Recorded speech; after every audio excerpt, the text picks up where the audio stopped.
बहुत समय पहले की बात है। एक शांत और हरी भरी घाटी थी जहां चारों ओर ऊंचे ऊंचे पहाड़, बहती नदियां और ठंडी हवाएं थीं। उस घाटी के बीचों बीच एक विशाल बाग था जिसे लोग फूलों की घाटी कहते थे। वहां हर मौसम में तरह तरह के फूल खिलते रहते थे। लाल गुलाब, पीले गेंदा, सफेद चमेली, नीला नीलकमल और सूरज की ओर मुस्कुराता सूरजमुखी। हर सुबह सूरज निकलते ही ओस की बूंदें फूलों की पंखुड़ियों पर मोतियों की तरह चमकने लगती थीं। पक्षी मधुर गीत गाते और तितलियां रंगीन पंख फैलाकर फूलों के साथ नृत्य करतीं।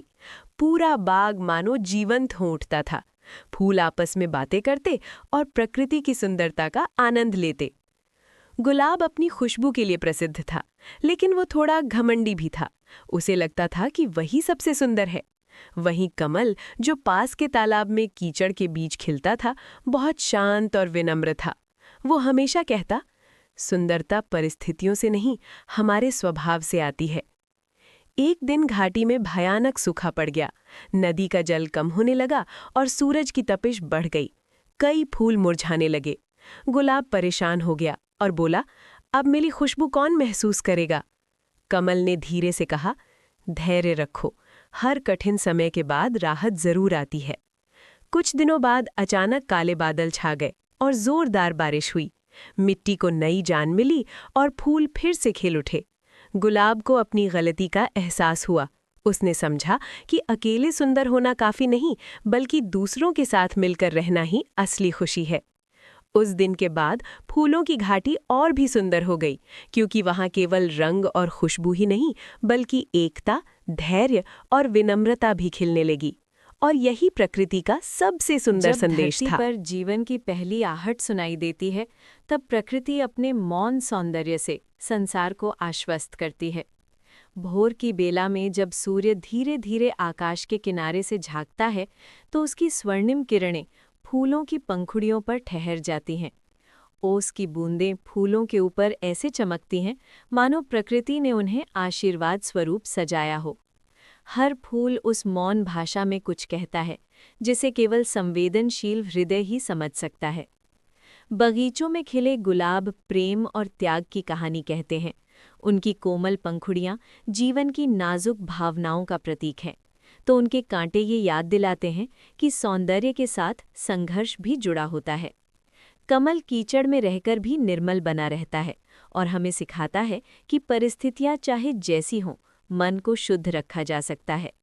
सूरजमुखी हर दिन सूर्य की ओर मुख करके खड़ा रहता है, मानो वो आशा और विश्वास का जीवंत प्रतीक हो। जंगलों और मैदानों में खिले जंगली फूल बिना किसी प्रशंसा की चाह के अपनी खुशबू बिखेरते हैं। ना उन्हें कोई देखता है, ना कोई नाम लेता है, फिर भी वे पूरे मन से खिलते हैं। यही तो प्रकृति का सबसे बड़ा पाठ है, निस्वार्थ भाव से देना। रंग बिरंगे फूल धरती की आत्मा को जीवंत बनाते हैं और ये एहसास कराते हैं कि विविधता ही सृष्टि की सबसे बड़ी शक्ति है। हवा जब बहती है तो फूलों की पंखुड़ियां लय में हिलने लगती हैं। ऐसा लगता है मानो वे प्रकृति के संगीत पर नृत्य कर रही हों।